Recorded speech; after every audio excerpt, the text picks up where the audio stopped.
NT Ramarao గారు RJ దైవం మనందరికీ కూడా మాబోటి వ్యక్తులను ఈ రోజున ఈ స్థానంలో ఉండటానికి ప్రధాన కారకులు.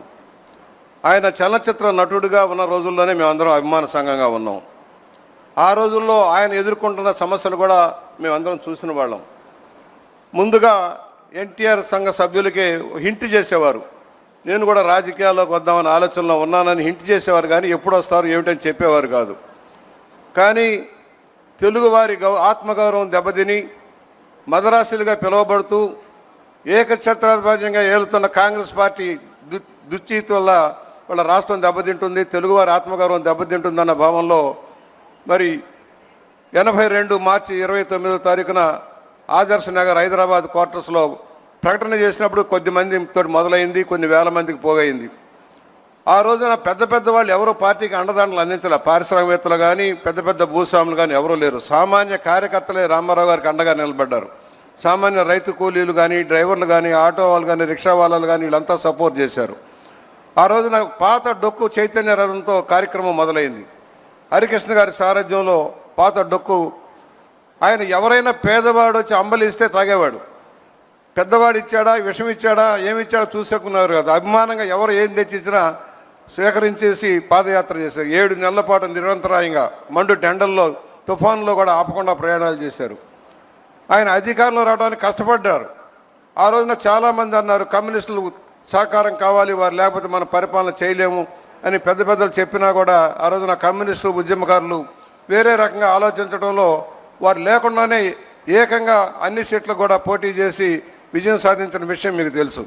వచ్చిన తర్వాత కూడా కాంగ్రెస్ పార్టీ ఆయన వదల్లా.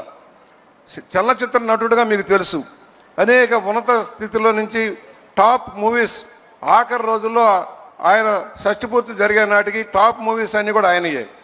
ఎక్కడ కూడా 300 రోజులు 200 రోజులు ఆడాయి చలనచిత్రాలన్నీ కూడా. బొబ్బిలిపులి, కొండవీటి సింహం, జస్టిస్ చౌదరి లాంటి సినిమాలు, వేటగాడు లాంటి సినిమాలు భారీగా నడిచే రోజుల్లో ఆయన రాజకీయాల్లోకి వచ్చారు. ఆ రోజున టాప్ 100 మందిలో ఒక్కడే టాప్ లెవెల్లో ఉండేది. అలాంటి వ్యక్తి రాజకీయాల్లోకి వచ్చి నీతివంతమైన పరిపాలన ఆదించడం కోసం ముందుకు వచ్చారు. ఎదుర్కొన్నారు, సమస్యలు ఎదుర్కొన్నారు. నాదెండ్ల భాస్కరరావు సెకండ్ నడ్డు పెట్టి ఏ విధంగా దెబ్బతీశారో మనం చూసాం. దానికి కారణాలు మనకు తెలుసు. ఆయన అత్యుత్సాహం. మేము చిన్న సంఘటన చెబుతా, భాస్కరరావు ఉదంతానికి చెబుతున్నా. మేమందరం అన్నగారి దగ్గరికి వెళ్ళాం. అధికారులు ఉద్యమంలోకి వెళ్తూ ఉన్నారు. ఉద్యమంలోకి వెళ్తున్నప్పుడు వారు చెప్పారు, వారు కొంత జీతాలు పెంచమంటున్నారు, వారు కొన్ని కోరికలు కోరుతున్నారు, తీరుద్దామని చెబితే అక్కడ ఆయన అన్నమాట ఏంటంటే, భాస్కరరావు గారు ఆర్థిక శాఖ మంత్రిగా కుదరదు, అవధన్నగారు ఇది ఖచ్చితంగా మనం దెబ్బతిన్నాం, కుదరదని చెప్పారు. అయిన తర్వాత ఆయన బయలుదేరారు. ఆయన వెనకమాల మేము బయలుదేరాం. 2 ఛానల్స్ మధ్య వెళ్తున్నప్పుడు అధికారులు వచ్చారు. అధికారులు వచ్చి అడిగినప్పుడు ఆయన చెప్పింది ఏంటంటే, మూర్ఖుడయ్యా, వింటం లేదా, నేను చెప్పాను ఇవ్వద్దామని అన్నాడు. ఇవ్వమని చెప్పింది రామారావు గారు, ఇవ్వద్దని చెప్పింది భాస్కరరావు గారు. ఉద్యోగులకు ఇచ్చిన సందేశం ఏంటంటే రామారావు గారు వద్దన్నారని చెప్పే సందేశం. ఏదైతే దెబ్బతిని ఎన్డీఏ కూటమి ఏర్పాటై నేషనల్ ఫ్రంట్ ఏర్పాటైందో, దెబ్బతిన్న కేంద్ర ప్రభుత్వ పెద్దలు భాస్కరరావు గారిని అడ్డుపెట్టి రామారావు గారిని దించడం, పోరాటం అందరికి చాలా విషయాలన్నీ చెప్పారు. ఏ విధంగా పోరాటం జరిగింది, ఆ పోరాట నిర్వహణలో చంద్రబాబు గారి పాత్ర ఏంటి, మనం అందరినీ కూడగట్టి ఏ విధంగా నడిపారు. నెల రోజుల్లో భారతదేశంలో తిరిగి ఇందిరాగాంధీని జయించి అధికారంలోకి వచ్చిన ఏకైక నాయకుడు నందమూరి తారక రామారావు గారు. అలాంటి వ్యక్తి చలనచిత్రాల్లో మౌటం లేని మహారాజా కాదు, రాజకీయాల్లో కూడా నీతివంతమైన పరిపాలన అందించడం కోసం కృషి చేశారు. ఇవాళ మీరు జగన్మోహన్ రెడ్డిని చూస్తున్నారు. ఆయన తండ్రి నిర్వాహకం కూడా మీకు తెలియాల్సిన అవసరం ఉంది.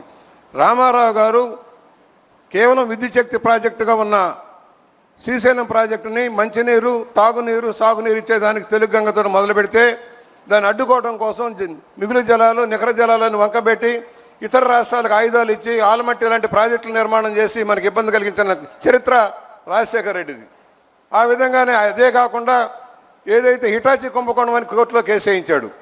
అసలు ఆలు లేదు, సూలు లేదు, మొగుడు పేరు సోమలింగం ఉన్నట్టుగా ఏమీ లేని హిటాచి కుంభకోణం చేశారు. రామారావు గారు లంచాలు తీసుకున్నారని చెప్పే స్థాయికి ఎదిగి కోర్టులో విచారణకు రమ్మంటే పారిపోయిన పెద్ద మనిషి రాజశేఖర రెడ్డి. ఆయన కొడుకే కనుక ఇప్పుడు ఈ పరిపాలనలో ఏ విధంగా ఉందో మనం చూసాం. ఒక నికృష్ట రాజకీయాలు చేసి అరాచక ఆటక విధానాలతో రాష్ట్రాన్ని నాశనం చేసిన వ్యక్తి రామారావు గారు. అనేక సంస్కృతి, నేను మళ్ళా రిపీట్ చేయట్లేదు, అనేక సంస్కరణలు తెచ్చారు. మాండలిక వ్యవస్థ తెచ్చారు. క్రాంతి పథం ద్వారా అభివృద్ధి కార్యక్రమాలు చేశారు. కిలో 2 రూపాయలు బియ్యం ఇచ్చినా పక్కా గృహాలు నిర్మించిన జనతా పార్టీలో అది రాష్ట్రానికి దేశానికి ఆదర్శవంతం అయ్యారు. దాన్ని ముందుకు పునఃపుచ్చి వచ్చే చంద్రబాబు గారు తీసుకున్న విజన్ 2020 అద్భుతమైంది. రాష్ట్రాన్ని రాబోయే 20 ఏళ్లలో ఏ విధంగా అభివృద్ధి చేయాలన్న నిర్ణయంలో చేసినప్పుడు ఎగతాళి చేశారు. రామారావు గారు పార్టీ పెట్టినప్పుడు ఎగతాళి చేశారు. రంగులు వేసుకున్న వాడికి రాజకీయాలు ఎందుకన్నారు. వాళ్లే మళ్ళీ రామారావు గారి దగ్గర వచ్చి కలిసిపోతామని చెప్పిన విధానం. కుడి ఎడమల అందరినీ ఏకం చేసిన వ్యక్తి రామారావు గారు. బీజేపీని, కమ్యూనిస్టుల్ని, ప్రాంతీయ పార్టీలను ఏకం చేసి ప్రాంతీయ పార్టీ ఆరాధ్యంలో నేషనల్ ఫ్రంట్ నడిచేలాగా చేసి దేశానికి కాంగ్రెస్ని దూరంగా పెట్టిన వ్యక్తి రామారావు గారు. అలాంటి వ్యక్తి సారథ్యంలో తెలుగుదేశం లక్షలాది మంది కార్యకర్తలకు, ఇక్కడ చిన్న ఎగ్జాంపుల్ సార్, నన్ను మోహన్ రెడ్డి గారిని ఎక్కించుకొని గండిపేట తీసుకెళ్లారు రామారావు గారు. గండిపేట వెళ్తున్నప్పుడు తీసుకెళ్ళాక ఒకటే చెప్పారు, ఇక్కడ మన పార్టీ కార్యాలయం నిర్మాణం చేస్తుంటే నేను ఆశ్చర్యపోయాను. అన్నగారు ఇక్కడికి ఎవరు వస్తారు సార్ ఇంత దూరం అంటే, కాదు మన జాతీయ రాజకీయాల్లోని కొత్త తరాన్ని తయారు చేయాలి, కొత్త నాయకత్వాన్ని తయారు చేయాలి, దానికి ఇదే అనువైంది, నేను కూడా ఇక్కడే ఆశ్రమం కట్టుకుంటానని చెప్పి కార్యక్రమం మొదలుపెడితే అదే మీ సారథ్యంలో, చంద్రబాబు గారి సారథ్యంలో వేలాది మందికి శిక్షణ ఇచ్చి ఇంతమంది గొప్ప నాయకులను తయారు చేసిన శక్తి గండిపేట కుటీరానికి, గండిపేట పార్టీ కార్యాలయానికి వచ్చింది. నిన్న కూడా లోకేష్ గారు పొదుపు మంత్రం పెట్టి కింద లెవెల్లో కార్యక్రమం చేద్దామంటే మేము అందరం అయ్యిద్దా అవ్వదా, ఎండాకాలం జరగదేమో అని సందేహాలు పెట్టాం. అయినా తాత వరవడిలో మనోడు ఒక పట్టుదల పెట్టాడు, అయ్యి తీరుతుంది, ఈ సెక్టర్ సక్సెస్ అవుద్ది అన్నాడు. 7.5 లక్షల మంది సమీకరించిన శక్తి లోకేష్ బాబు గారిది. అంటే మా పోటీ వాళ్ళకు కూడా మేము పరుగులు తీయబోతున్నాం సార్. బాబు గారు మా మనవడు మమ్మల్ని పరుగులు తీస్తున్నాడు సార్, కొంచెం రక్షించండి, ఆయన స్పీడ్ మేము అందుకోలేకపోతున్నాం, టెక్నాలజీ నేర్చుకోమంటా ఉన్నాడు. మేము టెక్నాలజీ నేర్చుకోవాల్సిన పరిస్థితి వచ్చాం. 7 ఏళ్లలో మార్పు చూస్తున్నాం సార్. మీ కొడుకు కాదు, రాష్ట్రానికి దిక్సూసే కాదు, దేశానికి దిక్సూసిగా మారే రోజులు వస్తూ ఉన్నాయి. Knowledge gain.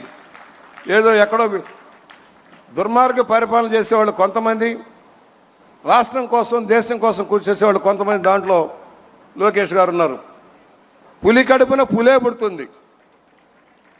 కాకపోతే పెద్ద పులి సాధువు, చిన్న పులి ఉగ్ర నరసింహం, తేడా అంతే. ఈ ఉగ్ర నరసింహం దెబ్బకి ప్రతిపక్షం ఎవడైతే ఉన్నాడో గొడ్డల పార్టీ పరారు. ఆయనది రెడ్ బుక్కే కాదు, పరిపాలన వికేంద్రీకరణ ద్వారా రాష్ట్రాన్ని సమగ్రంగా నిలబెట్టడం కోసం, తెలుగు జాతి ఐక్యత కోసం, ప్రపంచంలో మన ఖ్యాతిని నిలబెట్టడం కోసం చంద్రబాబు గారు చేస్తున్న కృషిలో ప్రధాన పాత్ర వహిస్తున్న లోకేష్ గారికి కూడా మేము ధన్యవాదాలు తెలియజేస్తూ, యువతరం వచ్చింది, మా తరాలు కూడా అయిపోతాయి. కాకపోతే యువతరం నేర్చుకోవాల్సింది కష్టపడటం. రామారావు గారు నేర్పింది నీతి నిజాయితీలతో కూడుకున్న రాజకీయం, ప్రజల కోసం సంక్షేమం, ప్రజల మధ్య ఉండండి.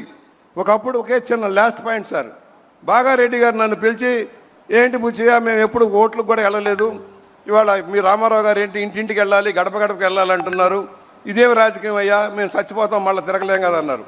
అదే తెలుగుదేశం రామారావు గారు కార్యకర్తల్ని ప్రజలకు చేరువుగా చేశారు, నాయకుల్ని ప్రజలకు జవాబుదారీగా చేశారు. ఇవాళ సామాజిక వర్గాలకు అత్యున్నత స్థానం కల్పించారు.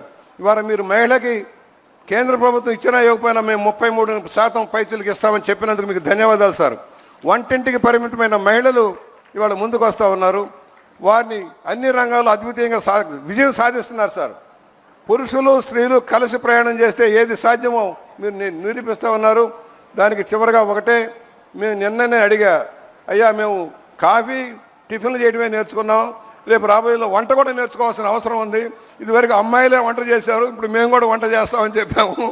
ఆ విధంగా మాకు కూడా తరఫీదేమని కోరుకుంటూ మరొకసారి ఇంత విజయవంతమైన మహానాడుని, ఎన్ని మహానాడులు సార్, మీ కష్టం మీ వృధా పోలేదు.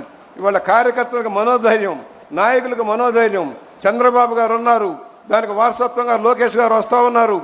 ఎంతైనా మళ్ళా రాష్ట్రాన్ని ముందుకు తీసుకువెళ్తారనే ఒక ఆలోచన విధానాన్ని కల్పించిన మీ అందరికీ ధన్యవాదాలు తెలియజేస్తూ, రామారావు గారికి భారతరత్నమని ప్రకటించినందుకు రేపు కేంద్రం మీద ఒత్తిడి తెచ్చి ఇప్పించండి. ఆయనకు అన్యాయం జరిగింది, పద్మభూషణ్ ఇవ్వలా, పద్మవిభూషణ్ ఇవ్వలా, దాదా ఫాల్కే అవార్డు ఇవ్వలా, చిన్న వాళ్ళకి ఇచ్చారే కానీ ఎవరికి ఆయన తెలుగుదేశం స్థాపించి కాంగ్రెస్ను మట్టి గడిపారన్న భావనతో ఆయనకి ఏ పదవులు సరిగా ఇవ్వలేదు. ఒక పద్మశ్రీతో సరిపెట్టారు.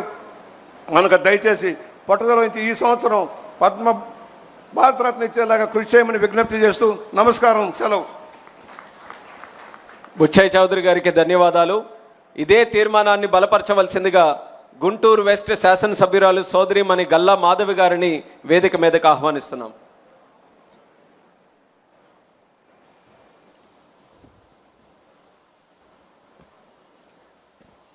తెలుగుదేశం పార్టీ కుటుంబ సభ్యులకు నమస్కారం. ఎంతో ప్రతిష్టాత్మకంగా సాగే మహానాడు సభలో నేడు మాట్లాడే అవకాశం రావడం ఒక అదృష్టం. ఈ గొప్ప అవకాశాన్ని కలిగించిన